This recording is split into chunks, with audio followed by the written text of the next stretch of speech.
You think your anxiety, your anger, your shame, your sadness are yours? What if they belong to a 5-year-old who just wanted to be loved? You've probably heard the comparison between the brain and a computer many times, and it's entirely true. When humans designed the computer, they modeled it on the brain's operating system. The only major difference is, one is organic, the other is artificial. I have some good news and some bad. The good news is, both can be reprogrammed. The bad news is, the one who wrote our original code was our child self. And let's just say, they weren't exactly the best coder. Most of what we complain about as adults is actually the result of that child's effort to survive, even though they weren't fully developed. Let me tell you two things. First, we are extraordinary beings. We are programmed to survive no matter what.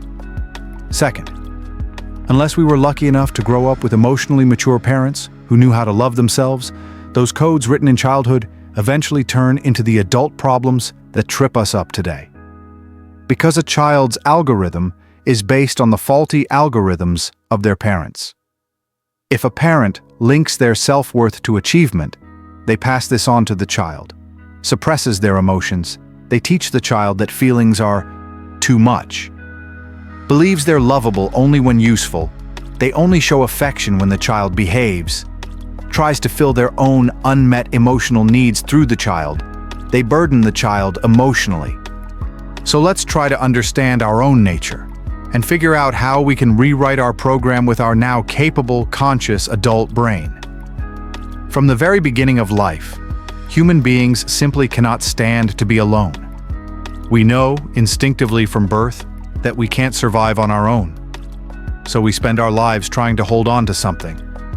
Attachment. For a baby, attachment is not just emotional, it's biological. Because to a baby, bonding means survival. But a baby doesn't know this cognitively, they just feel it. If no one is holding me, I'm in danger. If no one loves me, I might be abandoned. Abandonment means death. In the 1940s, psychiatrist René Spitz studied babies raised in hospitals and orphanages without emotional warmth or physical touch. His research, called anaclitic depression, documented developmental delays, social withdrawal, and even death in otherwise physically healthy infants. And right here, the brain starts writing its first algorithm. This is the core idea. Love equals safety. If I'm loved, I'm safe. If not, I'm in danger. You might ask, so is love just an evolutionary survival strategy? The answer is no. Harry Harlow's famous monkey experiment proved this. Given a choice, baby monkeys preferred a soft-cloth mother who offered no food over a cold-wire mother who did. Love isn't just about physical need. It's about emotional comfort. But here's where the problem begins. In real life, that love doesn't always arrive. Or worse, it arrives conditionally. Don't cry, or I'll send you to your room. Be quiet and I'll love you. Finish your meal, and then I'll hug you. Before a child even knows who they are, they learn that love comes with conditions.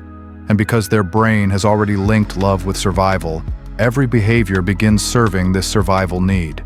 So the brain creates a formula. Not as I am, but only if I become who I'm supposed to be, then I'll be loved. We find partners, build relationships.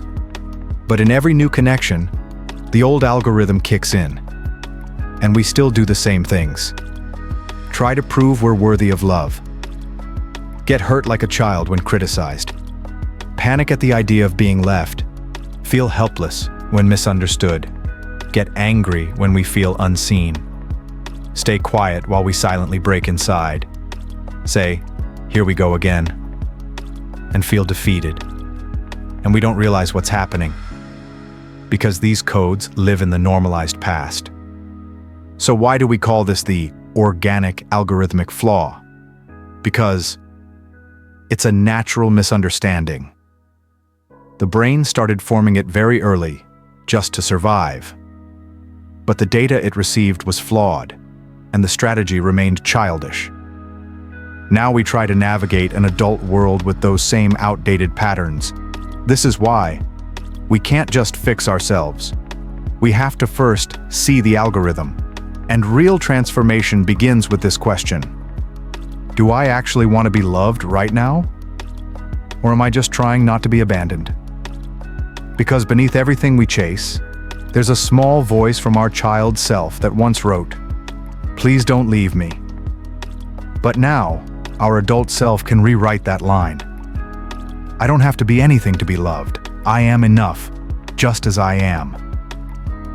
In the upcoming videos, we'll explore how to recognize these codes, understand them, and eventually rewrite them. This video is an invitation. When we realize that all our self-definitions were once just survival scripts written by a scared little child, maybe for the first time we can truly ask, who am I? And maybe for the first time, instead of chasing someone else's love, we'll begin to search for our own.